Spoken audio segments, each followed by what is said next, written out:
masasabi mo sa pinag-uusapan ngayon na pambabastos sa mga kababaihan, lalo na sa mga kasamahan mo sa showbiz? Pambabastos? Yung nangyari kay Yung Ann nangyari kay Curtis. Ann Curtis. Okay na ka na konti.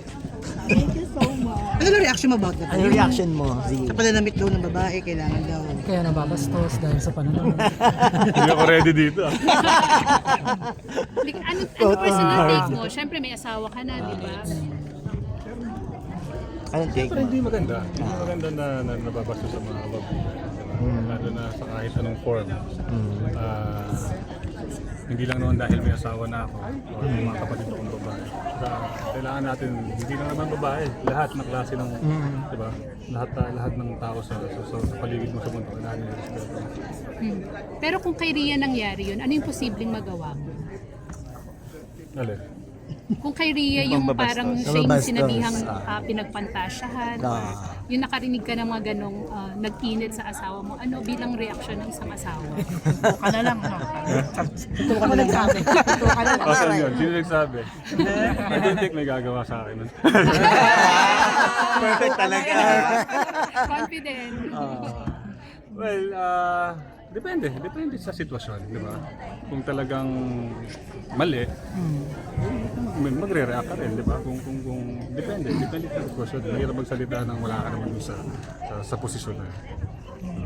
Yun lang naman ang pinakapunto doon. Respeto talaga. Respeto lang sa lahat. Hindi yung parang lahat na lang tayo tama, lahat na lang tayo may alam.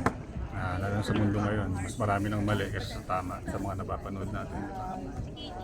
Sa Rhea supported yun, no, sa lahat. Kanina nung nakausap ko siya, sabi niya talagang very fan daw siya nung love, anong parang tandem niya ni ano, because you're a best friend. Kahit may mga kissing scene or parang may mga scene na hindi maganda, she supported you sa mga bagay. Supportado niya talaga kami, lalo na pagdating sa mga projects na with Angelica kasi nga ang sarap hindi ka lagi nakakatagpo ng partner o ng katrabaho na, di ba, na paulit-ulit kayong bibigyan ng trabaho ng iba-ibang firm o iba-ibang genre na pagkakatiwalaan kayo magkasama.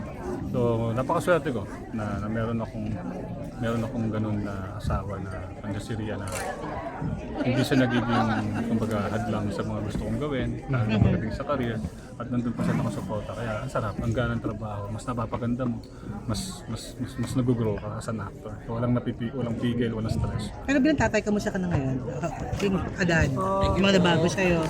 Dami. Si, Pumayat. We know you're happy married na. Pero what's your reaction or your reaction na ikakasal na si Kuya Alonzo? ano masaya ka? Oh, Ayaw. oo nga. Sino yung reaction mo? Wala daw siya invitasyon.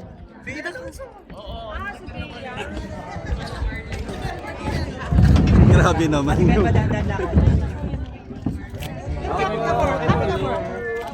Kung may invitasyon ba?